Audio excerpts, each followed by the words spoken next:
Hello guys, हम लोग आ गए हैं एक नए एनिमी के साथ जिसका नाम है मैकेनिकल आर्म। तो गाइस ये नया एनिमी है, तो हम लोग इस नए एनिमी को स्टार्ट करते हैं। उससे पहले गाइस आप लोग चैनल को सब्सक्राइब कर लीजिएगा और वीडियो को लाइक कर दीजिएगा।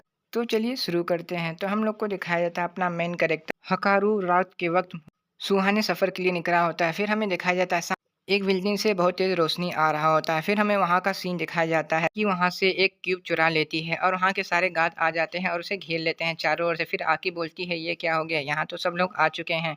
लेकिन फिर भी वो लड़ाई करने के लिए तैयार हो जाती है और वहाँ पर देखती है खूब सारे गार्ड आ जाते, लेकिन वो परेशान नहीं होती है और अपने मैकेनिकल आर्म को करती है और समन करने के बाद उसके मैकेनिकल आर्म आ जाते हैं और वो दोनों हाथ उसके बाहर निकल जाते हैं। आकी सबको मारने लगती है, लेकिन सब लोग मिलकर उसे लेजर थ्रेड से पकड़ लेते हैं। आकी वहाँ से छूट नहीं पाती है। फिर हमें दिखाया जाता है वहाँ पे एक आदमी आता है, बोलता है तुम्हारी हिम्मत कैसे हुई यहाँ से क्यूब चुराने की। फिर बोलता है कि तुम्हारे पास भले 2 आर्म हो, लेकिन मेरे पास भी एक है। आर्म का क्या फ़ायदा जब उसे इस्तेमाल करने वाला इस्तेमाल ही ना कर सके। और वो अपने आर्म को इस्तेमाल करने के लिए तैयार हो जाता है और अपने पेटिक हैंड को बाहर निकालता है और आकी भी तैयार हो जाती है लड़ाई करने के लिए और उसको जाती है वार करने के लिए। और उसका दिखाया जाता है कि क्यूबिक छीन लेता है और क्यूबिक छीनने के बाद आकी के ऊपर हमला करने लगता है और आकी बहुत मुश्किल से बचती है।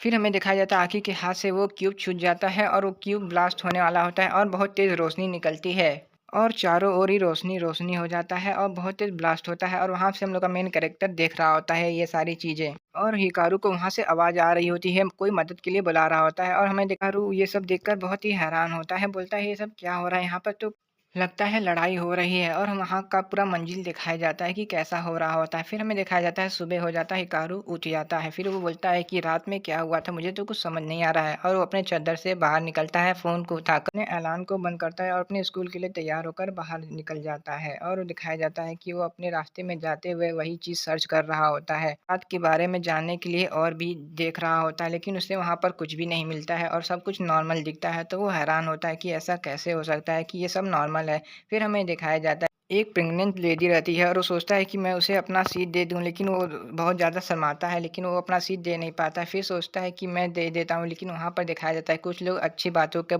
मजाक उड़ा रहे होते हैं और वो बहुत ज़्यादा एम्बेरस हो जाता है। फिर वो बोलता है नहीं दूंगा, लेकिन उसके सामने वाला लड़का देखता है तो वो उसे अपना सीट दे देता है। फिर हिकारू अपने दोस्तों के पास चला जाता है और उनसे बात करने लगता है। फिर हमें दिखाया जाता है कि आकी अपना लंच कर रही होती है। फिर हमें दिखाया जाता है हिकारू अपने रात के बारे में सोच रहा होता है कि रात में क्या हुआ था, मैं तो अपने घर के पास से देख रहा था और ये सारी बातें अपने दोस्तों को भी बता रहा होता है, लेकिन उसके दोस्त नहीं मान रहे होते हैं। भी हकारू की दोस्त श्री हवा आ जाती है। फिर वो श्री हवा को भी ये सारी बात बताने लगता है। श्री हवा बोलती है ये सब हुआ है सच में। फिर उसके दोस्त हंसने लगते हैं और बोलते हैं तुम कोई सपना देख रहे होगे। तो हकारू बोलता है नहीं, ये ऐसा कोई बात नहीं है। फिर वो सब बोल रहे होते हैं कि तुम जरूर भूत के बारे में सोच रहे होगे या भूत का सपना देख रहे होगे।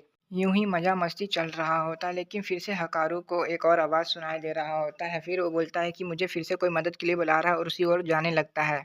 हकारू जैसे ही कुछ कदम जाता है तो वहाँ पे पुलिस आ जाता है, बोलता है कि इसके आगे तुम नहीं जा सकते, इसके आगे यहाँ पर जाना मना है। फिर हकारू बोलता है ठीक है मैं नहीं जाऊँगा, लेकिन फिर से उसे उसी की ओर आवाज़ आती है। तो वो बोलता है कि मुझे यहाँ पर जाना होगा, क्यों बार बार मदद के लिए कोई बुला रहा है, और उसके अंदर वो चला जाता है। जैसे जैसे वो और अंदर जाता है आवाज़ बढ़ने लगता है। फिर उसे वहाँ पर एक क्यूब दिखता है जो कि बहुत ज़्यादा ग्लो हो रहा होता है। हिगारू ये सब देखता है, लेकिन उसे कुछ समझ नहीं आ रहा था और वो बहुत ज़्यादा डरता है, लेकिन वो डरते हुए भी उसे छूने की कोशिश करता है और बहुत मुश्किल के बाद वो उसे छूता है तो वो बहुत तेज़ ग्लो करने लगता है और बहुत ज़्यादा रोशनी आने लगता है। फिर वो क्यूब हवा में उड़ने लगता है और हवा में उड़ने के बाद सीधे हिकारू के हुडी में लैंड होता है और हिकारू उससे बहुत ज़्यादा डर जाता है और उसमें से पीछे से एक बहुत बड़ा सा हाथ निकलता है और बोलता है मैं बच गया हूँ। फिर हिकारू डर जाता है, फिर बोलता है ये आवाज़ कहाँ से आ रही है। फिर वो रोबोट हाथ से बोलता है कि तुम बोल रहे हो, तो बोलता है हाँ। फिर बोलता है थैंक यू, तुमने मुझे बचा लिया। हिकारू को कुछ समझ नहीं आ रहा था और वो डरने भी लगता है उससे। वो उसे थैंक यू भी बोलता है। फिर वो उसको छुड़ाने की कोशिश करता है, लेकिन वो उससे निकल नहीं रहा होता है और वो उससे दूर जाने की कोशिश करता है, लेकिन नहीं जा पाता। फिर हमें दिखाया जाता है एक ड्रोन आता है और वो ड्रोन जाकर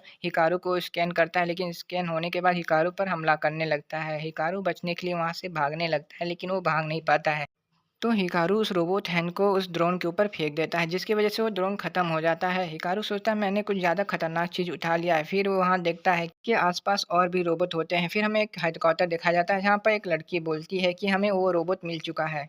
सबको बताती है वो किसी अनजान लड़के के पास है जिसका डेटाबेस हम लोग के पास नहीं है, और हमें दिखाया जाता है हिकारू को जिसके पास रोबोट हैंड होता है। फिर एक और आदमी बोलता है कि इस इलाके के 2 मीटर के एरिया को सेफ करो। फिर हमें दिखाया जाता है हिकारू को जो एक जगह छुप रहा होता है और बहुत डरा हुआ होता है। फिर हिकारू पूछता है तुम क्या चीज़ हो? फिर बोलता है मुझे तो अपना नाम ही नहीं याद है, तो मैं तुम्हें कैसे बताऊँगा, लेकिन तुम बहुत अच्छे आदमी हो।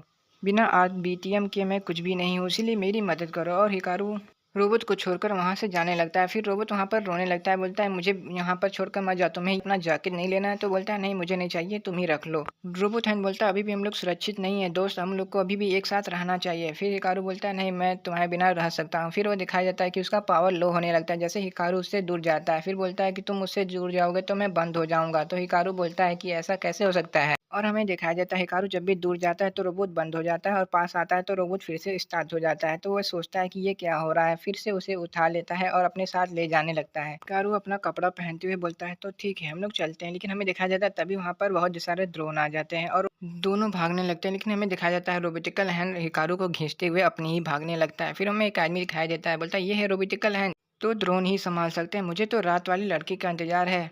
दिखाया जाता है आँखी आ जाती है, हिकारू का कॉलर पकड़कर उसे दूर फेंक देती है और सारे रोबोटों से लड़ने के लिए तैयार हो जाती है और सारे रोबोटों को हरा देती है। फिर आकी बोलती है तुम यहाँ पर हो रोबोट हैं, मैं तुम्हें तब से ढूंढ रही थी। फिर आकी का रोबोट बोलता है पहले तो इन्हें बता दो कि तुम उन्हें बचाने आई हो ना कि मारने आई हो। फिर हमें दिखाया जाता है रात वाला बंदा फिर से आ जाता है आकी से लड़ने के लिए और फिर आकी तैयार हो जाते हैं लड़ने के लिए। फिर हमें दिखाया जाता है उसका रोबोट बोलता है कि चलो यहाँ से हम लोग निकल लेते हैं। फिर हमें दिखाया जाता है वो वहाँ से पतली गली से निकलने की कोशिश करता है और वहाँ से निकल कर भागने लगता है। लेकिन आकी भी उसी वक़्त आ जाती है दुश्मनों को हराकर। फिर रोबोटिकल हैंड बोलता है कि तुम मुझे यहाँ पर छोड़कर चले जाओ, नहीं मैं अच्छे लोगों को प्रॉब्लम में नहीं डाल सकता। आकी बोलती है चुपचाप चलोगे कि तुम्हें तोड़-फोड़ कर ले जाऊँ यहाँ से। फिर हिकारू बहुत ज़्यादा हिम्मत करके आकी के सामने दौड़ने लगता है और अपनी सारी एनर्जी रोबोट के हाथ में डाल देता है,